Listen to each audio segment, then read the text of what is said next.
Арча районының Шике авылы тарихы 1678 елда языла башлый. Нәк шул елдан башлап истәлекләрне топлаган музей ачыла, ул шушы бинада, әйдәгез бергәләп карыйк. Музей үткәннәргә сәяхәт ясап халкыбызның бай тарихы, мәдәнияте, гореф-гадәтләре, йолалары, шәхесләре белән таныштыра. Ә шәхесләр җитәрлек Арча төбәгендә Шике авылы үзе генә дә үрнәк итеп куярлык. Әлеге музейның бер почмагы Татарстанның халык артисты Гөлзада Сафиуллинага багышланган. Менә биредә аның күлмәге куелган һәм башка истәлекле экспонатлар. Музейның нигезләмәсен уйлап табучы Гөлзада апаның кызы Резидә Сафиуллина. Музейлар булдыру тәҗрибәм булганга, Кылшарифтәге Ислам мәдәнияте музее концепциясе авторы, аннары Россия Ислам университеты музее, мәгариф тарихы, дини мәгариф тарихы музее автор буларак, мен әйттем инде, әни, авылларда музейлар күп. Менә Борынгы иске әйберләрне кертеп тутыралар да инде. Менә шул музей була инде. Алай булырга тиеш түгел ул. Музейның үзенең таләпләре, кануннары бар.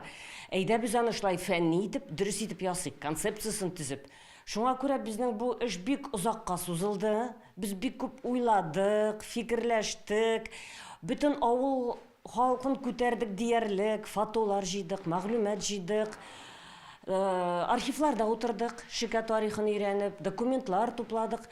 Һәм инде нәтиҗәдә менә шулай итеп аларны төрле темаларга бүлгәләп, бер өлешенә Шике тарихына, борынгыдан алып бүгенге көнгә хәтле, хәзерге менә Шикәнең тормышына багышланган авыл ничек гөрләп тора. Әлбәттә, Бөек Ватан сугышы, үзәк үзгеч безнең инде шундый яралы тема. Һәм инде этнографик почмаклар да булдырылырга тиеш музейда дип шулай уйладык. Сабан туйлардан җыелган фотолар монда барысы да. Шике тарихы шул авылда туып үскән, гомер иткән чын хезмәт кешеләренең гыйбрәтле язмышлары тасвирланган, Шике пәриләре комнан бау ишә дип исемләнгән китапта бәян ителгән иде. Шул китапта туган авылдан китеп, кайларда гына гомер сөрсәк тә, нинди генә дан дәрәҗәләргә ирешсәк тә, без барыбер шул авыл баласы булып калабыз дию белән 1000 кат хаклы Гөлзада ханым. Шушыннан чыгып, авыр хезмәтләр башкарып, сыер саучы булып эшләп, зур дәрәҗәләргә ирешеп, җырчы булып, бөтен дөньяны гизгән җырчы буларак, ничек инде үземнең авылымның яшәвен дәвам итүен теләмәскә тиеш. Кайткан сайын җаным үзгәләнә. Теге су буенда элек без кыенып үстек, безнең буа бар иде, тегермәннәр бар иде. Шуларны кайтарасы килә, шул суларны кайтарасы килә, шушында туган балаларны шунда кыендырасы килә, аларга сөйлисе килә, тарихны сөйлисе килә. Авыл тарихын әнә шушылай музей аша таныту үткән белән киләчәкне тоташтыручы күпер. Күпер дигәннән әле рухи күпердән тыш Гөлзада ханым чып-чын күпердә ясаткан. Без яңа күпердән Шушма елгасы аша Чишмәгә таба барабыз. Элек Шике халкы биредән суга һәм утынга йөри торган булган. Хәзер әлеге Чишмәгә яңа исем бирергә җыйналар. Ул Яхья Ишан хәзрәт исемен йөртәчәк. Ә кем соң ул исемен Чишмәгә куйган Яхья хәзрәт? Бу якларны миңа берничә тапкыр өйрәнергә туры килде. Бу якларның тарихларын, бу якларның әдәбиятын, мәдәниятен тикшерергә Арча ягы һәр вакытта данлыклы як булды. Һәм менә монда инде без Яхья Ишан турында сүз алып барабыз.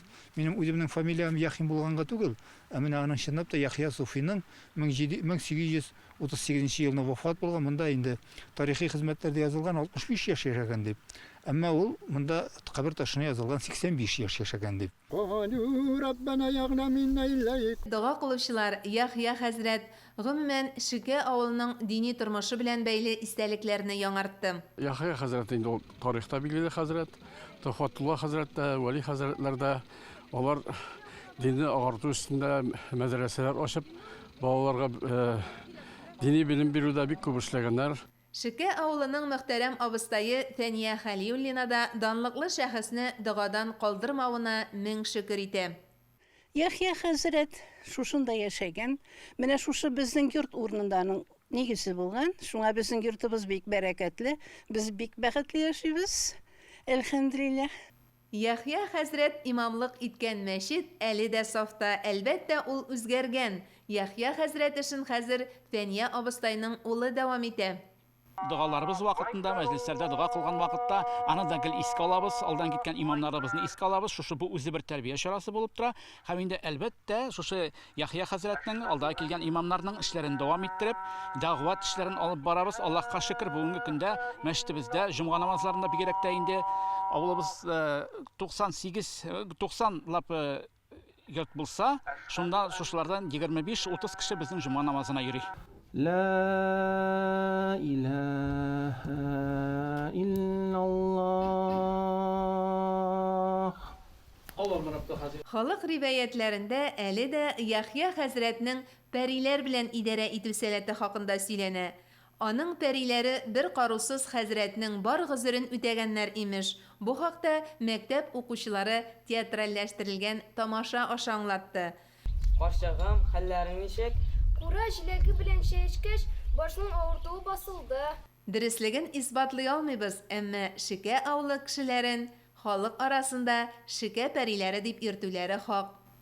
Әлдә хәтерлим, эшкә килгәннән соң мин үзем Арча-Педучилищесында укып килдем инде.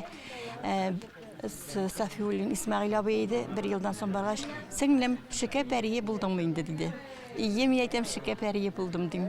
Бу авылның халкы бик әйбәт, бик кунакчыл, бик ярдәмчел. Балаларыбыз да шуңа күрә укучыларыбыз, балаларыбыз дип әйтәм, бик әйбәт. Бу музейны һәрбер кеше үзенең өлешен кертте бу музей тарихын эшләүдә. Һәрберсе үзенең көченнән килгәнчә ничек ярдәм итә, шулай ярдәмен күрсәтте. Рәхмәт авыл халкына, авыл халкы монда укытучылар инде килгән кеше барсы да бик якын итеп, бик әйбәт итеп каршы алалар, бик ихтирам итеп торалар. Укытучыларны монда авыл халкы тарафыннан бик эшлекле, халык монда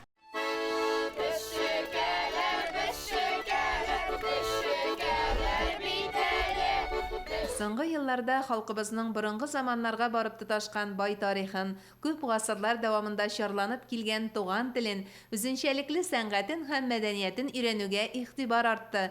Китаплар языла, киносериаллар эшләнә. Музей ачылышына кайткан кунакларга да Шикә авылына багышланган фильм күрсәтелде. Фырсаттан файдаланып, Галимә Резида Сафиуллина күп белгечләр катнашлыгындагы кунакларны авыл тарихын өйрәнү, җирле төбәкнең рухи тормышы һәм милләт язмышы дигән темага фикер алышырга чакырды. Сүз бит музей ачу турында гына бармый. Монда тарихи хәтерне яңарту турында бара. Чөнки безнең хәтеребез формалаша бит гаиләдә, аннары балалар бакчасында, аннары мәктәптә, институтта, тирә-якта формалаштыра безне. Аны һаман яңартып торырга кирәк. Менә шул чараларның берсе дип карыйм мин моны. Менә бик зур чаралар арасында сөйләшүдә, фикер алышу мөмкинчелеге тудырылган. Мин уйлыйм инде биредә авыллар тарихы язу мәсьәләсе күтәреләчәк. Чөнки чын мәгънәсендә хәзерге вакытта инде без төрле төбәкләргә таралып яшәгән татар халкының 1000 меңгә якын язылган тарихы бар. Күп авылларның тарихы әле язылмаган. Түгәрәк өстәл барышында чыгыш ясаучылар Шикә авылында туып үскән филология фәннәре докторы профессор Фәрит Бәширнең фәнни-гамәли эшчәнлегенә аерым тукталды. Арча төбәгеннән инде ничә гасырлар дәвамында нәкъ менә бу як халкының мәдәниятле булуына турыдан-туры бәйле. Бу төбәк тарихына килгән вакытта шактый гына кызыклы яклар Арча белән бәйле ителде, Арча ягы белән. Яңа ачылган Шикә авылы тарихы музееда бәһасез милли мирас. Аңа һич шиксез киләчәк буын үз бәясен бирер. Мөршидә Җиһан, Ринат Сәхибгәрәев, хәерле көн Татарстан чыгарылышы өчен Арча районыннан.